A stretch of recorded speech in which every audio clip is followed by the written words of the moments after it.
अपना कांधे पे कांवर सजाई लिया, अपना कांधे पे कांवर सजाई लिया।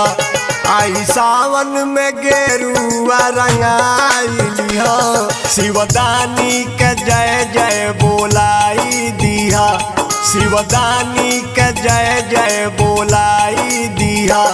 तन डीजे पको मर हिलाई दिया, अपना कांधे पे कांवर सजाई लिया।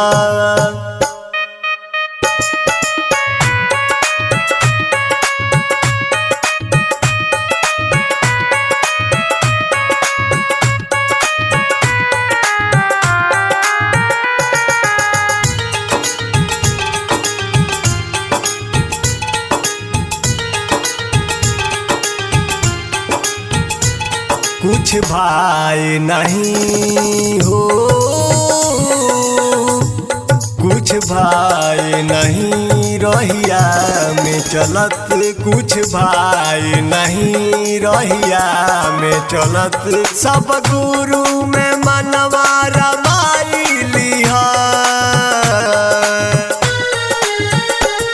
कबुहारी न तन सुमिरन करिहा, कबुहारी न तन सुमिरन करिहा। होई रहिया में दुख तो कबूल करिहा, जब जइहा शरण जयकार करिहा। जई सुल्तानगंज से तू जल भरिहा, अपने कांधे पे कांवर सजाई लिहा।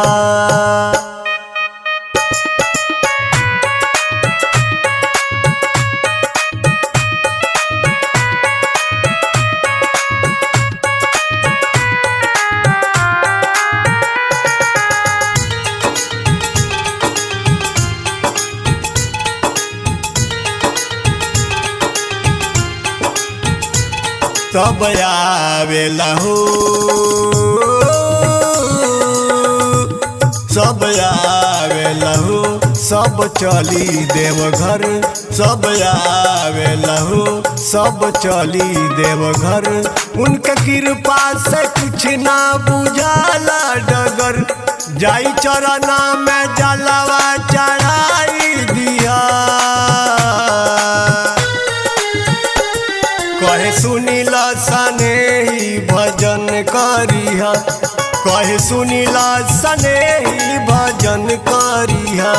गुरु चरण में सिरावा नवाई लिहा, अपना कांधे पर कांवर सजाई लिया, अपना कांधे पे कांवर सजाई लिया। तन सावन में गेरुआ रंगाई लिहा, अपना कांधे पे कांवर सजाई लिहा।